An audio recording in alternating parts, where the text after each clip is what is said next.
चुनौतियों से ये ट्रेनर्स की आंखें कब झुकती हैं। सारे जहां से बहुत सी मुश्किलें उठा के लाए हैं हम वो दीपक हैं जिन्हें जीटीसी ने मशाल बना के जलाए हैं। जब भी बात होती है जीटीसी की तो बात होती है ट्रेनिंग की, बात होती है जबरदस्त अप्लॉज की उन सब के लिए जो trainers, coaches, learners and developers and बहुत सारे parenting coaches through out life अलग अलग लोगों की जिंदगी में अलग अलग बदलाव ला रहे हैं। लेकिन इसी बदलाव के रास्ते में बहुत सारी गड़बड़ भी होती है जब लर्नर्स जो हैं वो हमारे साथ बहुत अच्छे से सिंक इन नहीं कर पाते। बहुत से ऐसे होते हैं जिन्हें ऑनलाइन सेशन चाहिए, बहुत से ऐसे हैं जिन्हें ऑफलाइन चाहिए, बहुत से ग्रुप डायनेमिक्स में सीखते हैं, बहुत सारे 1-to-1 में कंफर्टेबल रहते हैं। किसी को लैंग्वेज का इशू है तो किसी को अपने अंदर के बहुत सारे इनसिक्योरिटीज का। तो चैलेंजेस कोई भी हो, जैसा कि एक हमने आज यहाँ एक्सपीरियंस किया कि आप फुल तैयारी के साथ हल्ला बोलने जा रहे हो और आप ही का ढोल बज जाता है ना, तब आपने क्या करना है। तो मैं यहाँ इतनी हस्ती या हैसियत नहीं रखती कि मैं आपको सॉल्यूशंस बताऊं, लेकिन जब भी ऐसी कोई दुविधाएं हमारे दिमाग में ताला लगा दें और हमें लगे कि जिंदगी में सिर्फ प्रॉब्लम्स ही प्रॉब्लम्स हैं, तो जैसे हर ताले की क्या होती है चाबी, ऐसे ही हर प्रॉब्लम की क्या होती है सॉल्यूशन। यस, तो अगर सॉल्यूशन है हमारे पास तो हम क्यों बात करें, क्यों अटके रहें प्रॉब्लम के ऊपर। जैसे फिजिक्स का एक बहुत ही अच्छा एक कंसेप्ट है इनर्शिया, कि जिंदगी में कोई भी एक ऐसी जो चीज है वो दो ही स्टेट्स में रहती है, या तो गतिशील होती है या वो स्थिर होती है। और अगर आप उस सिचुएशन से या उस कंडीशन से या उस स्टेट से खुश नहीं हो तो उसे क्या करना पड़ता है, बदलना पड़ता है। स्वामी विवेकानंद जी ने बोला है कि अगर कुछ नहीं बदलोगे तो कुछ नहीं बदलेगा।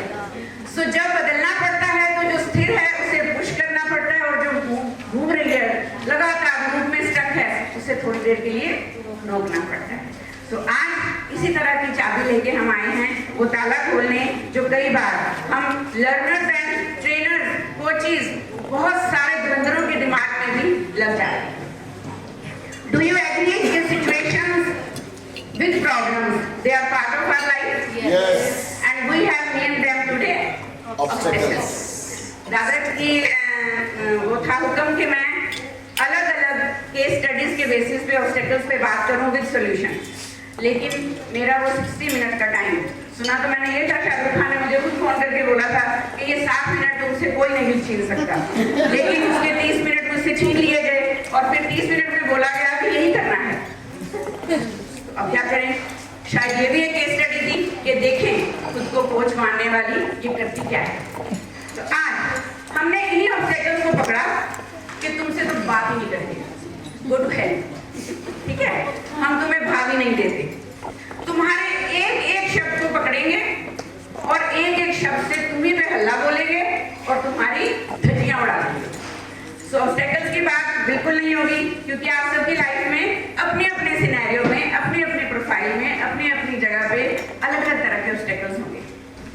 तो क्विकली नोटबुक्स आपके पास है, पेन है, जल्दी से लिख दीजिए कि एट प्रेजेंट करंटली आपकी लाइफ में ऐसी कौन सी चुनौती, कौन सा स्ट्रगल, कौन सा चैलेंज, कौन सी रुकावट, कौन सी बाधा है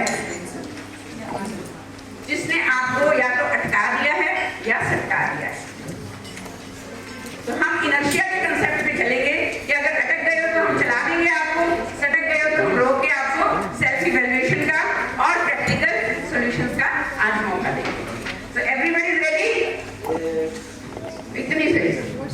यस। देखिए हल्ला ऐसे नहीं बोला जाता, नहीं। Yes. Are you ready? Wonderful. खाना स्वादिष्ट था, खाया भी ज्यादा है क्योंकि बिल पे किया हुआ था, लेकिन इसका मतलब ये नहीं है कि अब हम जो ट्रेनिंग के लिए पे किया है उसका फायदा नहीं उठाएंगे, है ना। सिर्फ भोजन का फायदा नहीं उठाना है, हमें लर्निंग का भी फायदा उठाना है। तो एक बार ऐसे ही एक राजा ने नया मंत्री चुनना था, मुख्यमंत्री। सो ही डिसाइडेड कि he will take a test for all the eligible candidates. उसने क्या किया कि अपने महल तक आने वाली मेन रोड के ऊपर एक बड़ा सा पत्थर रखवा दिया, and then he was just watching everybody from morning to evening कि लोग क्या करते हैं। वहां से उसी के बहुत सारे मंत्रियों का एक काफिला गुजरा और वो पत्थर को देख के अपने ही राजा को गालियां निकालने लगे। क्या इंतजाम है, क्या हिसाब किताब है, स्टेट का क्या हाल है, देखो मेन रोड जो जा रही है गांव को, उसी के ऊपर इतना बड़ा पत्थर है, और वो उसी को गालियां देते, उसी की कंप्लेंट करते हुए साइड से निकल गए। उसके बाद आया एक साधुओं का ग्रुप। बहुत वाइज होते हैं साधु, विजडम इतनी होती है, इंटेलेक्चुअल बड़े होते हैं, तो ज्यादातर वो प्रॉब्लम्स को भाग नहीं देते, मेरी तरह निकल गए साइड से वो भी चुप करके। और उसके बाद एक सैनिक आया राजा के महल से, और उसने जब देखा कि रास्ता ब्लॉक है तो उसने जाके राजा को कंप्लेन की और महल में जाके सूचना दी कि फला सड़क पर पत्थर पड़ा है, उसे उठवा दिया जाए।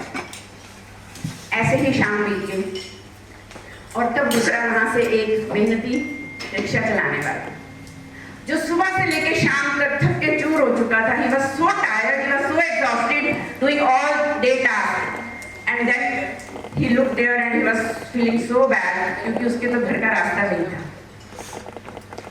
But then he just had a calm breath और फिर पूरा जोर लगा के उस पत्थर को उसने उस रास्ते से हटाया, क्योंकि शाम होने वाली थी और कोई वहां से निकलता तो एक्सीडेंट हो सकता था। So this is how the king should pick next, not king, minister, chief minister of his state, who was dedicated to resolve the problem, not complaining, not blaming, and not just talking about the issue. So then, वो एक old poor chap, he was taken as a chief minister of the state. तो ऐसे धुरंधरों के लिए, ऐसे जांबाजों के लिए, ऐसे कर्मठ के लिए overcoming obstacles is not an issue. Issue उनके लिए आता है, जैसे मैम ने बताया था, victim mindset के साथ जो खेलते हैं। और कुछ लोग ऐसे होते हैं हम में से ही कि हम कई बार प्रॉब्लम पे अटक जाते हैं, हमारा सारा ध्यान प्रॉब्लम पे रहता है, जिसकी वजह से हमारा एक रिजिड या फिक्स्ड माइंडसेट हो जाता है। हिमांशी जी ने हिमांशी उन्होंने बात की थी ग्रोथ माइंडसेट की। तो ये जो हमारा ग्रोथ माइंडसेट होता है, उसकी सोच के ऊपर भी ताला लग जाता है। If we are looking at the problem and stuck there, या तो हम स्टक हो जाते हैं या फिर हम लैपटॉप चेंज हुआ, तो ये लिखा है भाग लो हिंदी में। भाग लो मतलब रन अवे, या तो प्रॉब्लम को देख के अटक जाओ या वहां से भाग लो। लेकिन हम आज आपको ऐसा फॉर्मूला देने वाले हैं, प्रॉब्लम पे हल्ला बोलेंगे और हम सॉल्यूशन ओरिएंटेड अप्रोच के साथ भाग लेंगे। ये दूसरा भाग क्या है? पार्टिसिपेशन।